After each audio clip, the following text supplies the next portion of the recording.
शाळा कॉलेज युनिव्हर्सिटीच्या सुट्ट्या होत्या आणि त्यामुळे अगोदर ठरलं होतं की यायला आपण कुठेतरी बाहेर जाऊ. त्यामुळे मग बाहेर जाऊन आलो 5-6 दिवस त्यांना घेऊन. टेन्शन रिलीफ झालं. हां, रिलीफ काय म्हटलं तर थोडंसं पाहणं होतं, मुलांबरोबर राहणं वगैरे, त्या दृष्टीनं थोडंसं रिलीफ मिळतो त्यांच्याबरोबर. साहेब, उद्या सावित्रीबाई फुले जयंतीनिमित्तानं पवार साहेब आणि तुम्ही एका व्यासपीठावर राहणार आहे. दुसऱ्या कार्यक्रमामध्ये मुख्यमंत्री आणि तुम्ही देखील एकाच कार्यक्रमात राहणार. असं आहे की आज नाशिकमध्ये आपण जे भव्य पुतळे उभे केलेले आहेत महात्मा फुले आणि सावित्रीबाई फुले, उद्या सावित्रीबाईंची जे त्यांचा जन्मदिवस आहे, तर आज रात्रीच आम्ही नाशिकला अगोदर त्यांना वंदन करणार, सावित्रीबाई फुलांना, महात्मा ज्योतिराव फुलांना. उद्या सकाळी नायगावला जाणार. दरवर्षी जातोच आम्ही जवळजवळ 2000 सालापासून. आणि तिथे मग मुख्यमंत्री आणि आमचा सणांचा कार्यक्रम आहे, तो वार्षिक कार्यक्रम आहे. त्याच्यानंतर चाकणला महात्मा फुले आणि सावित्रीबाई फुले यांचे पुतळे उभे केलेले आहेत. त्या कार्यक्रमासाठी, त्या लॉन्चिंगसाठी पवारसाहेब आज येणार आहेत आणि मी सुद्धा तिथे आमंत्रित आहे. मी तिथे जाणार आहे. मग आणखीन मग पिंपरी चिंचवडला पुन्हा एकदा आणखी सावित्रीबाई फुल्यांच्या संदर्भात एक कार्यक्रम आहे. असे 4-5 कार्यक्रम उद्या आहेत.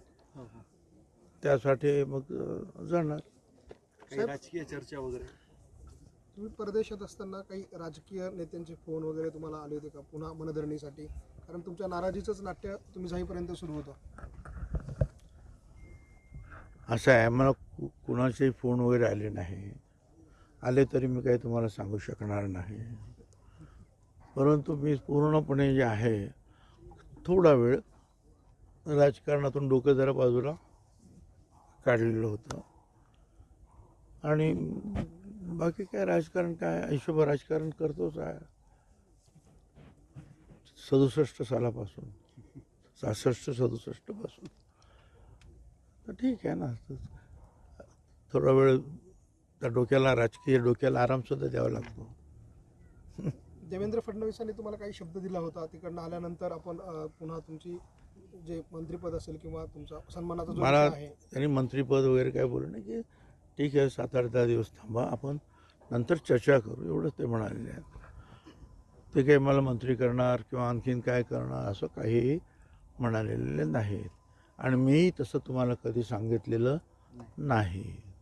थांबा, आपण शांततेने नंतर चर्चा करू. That's all. एका वेळेला एक कोणाचे अजितदादा आणि मोठे साहेब एकत्र यावे असे शिरवाळांनी केलं आणि अजितदादाच्या आईने पण परवा कुठेतरी बोललं आहे. चांगली गोष्ट आहे. आमच्या शुभकामना आहेत, शुभेच्छा आहेत. धनंजय मुंडेंचं प्रकरण गेल्या काही दिवसांपासून सुरू होतं. आता धनंजय मुंडेंना रिप्लेस करायचं ठरलं तर भुजबळांचं नाव पुढे येतं अशी चर्चा सुरू झालेली आहे. मला काही असं आहे की वडेट्टीवार काय म्हणतात किंवा जितेंद्र आव्हाड काय म्हणतात त्याच्यावर मी काय चर्चा करू शकतो काय? आणि हेही डोक्यातून काढून टाका की मला मंत्रिपद मिळालं नाही, मला ते मिळालं पाहिजे म्हणून कुणाला तरी काढा, असं काही माझ्या मनात आहे, हे सुद्धा येणं अशक्य आहे. त्यामुळे आता बघूया पुढे. तुका म्हणे उगी राहावे, जे जे होईल ते ते पाहावे. साहेब, तुमच्या मनात नसलं तरी मंत्र्यांच्या अर्थात मुख्यमंत्र्यांच्या मनामध्ये आहे की धनंजय मुंडे जे आहे ते सध्या त्यांचं जे प्रकरण आहे ते गाजतं, त्यांच्यावर नाराजी आहे, पण त्या जागेवरती ओबीसींचेच एक मोठा चेहरा म्हणून भुजबळांकडे बघितलं जातं. असं आहे की मुख्यमंत्र्यांच्या मनामध्ये हे आहे ते ओळखणारे मनकवडे आपण कधीपासून झालात की त्यांच्या मनामध्ये काय आहे. हां, जे मला ते कधी म्हणाले नाही ते तुम्हाला कसं काय कळालं. चला ओके. आपण संध्याकाळी भेटूया. कार्यक्रमाला अवश्य या. सावित्रीबाई फुले यांची उद्या जन्मतिथी आहे. त्यानिमित्तानं जे आहे अर्थात फार मोठे पुतळे आपण चांगले तुमच्या सहकार्याने आपण उभारलेले आहेत. आपण सगळे वंदन करूया. आणि सावित्रीबाई फुले, महात्मा ज्योतिराव फुले हे आमचे जे आहेत पॉवर स्टेशन्स आहेत. दरवर्षी आम्ही महात्मा फुल्यांच्या वाड्यावर नायगावला इथे जात असतो. बाकी सामाजिक काम करणं, समाजकारण हा आमचा बेस आहे. ठीक आहे, राजकारण हे एक साधन आहे, त्याचं ते साध्य नाही. तर त्याप्रमाणे आपण काम करूया. धन्यवाद. तुमच्या सगळ्या शुभेच्छा. पुन्हा एकदा नवीन वर्षाच्या सर्वांना शुभेच्छा. धन्यवाद.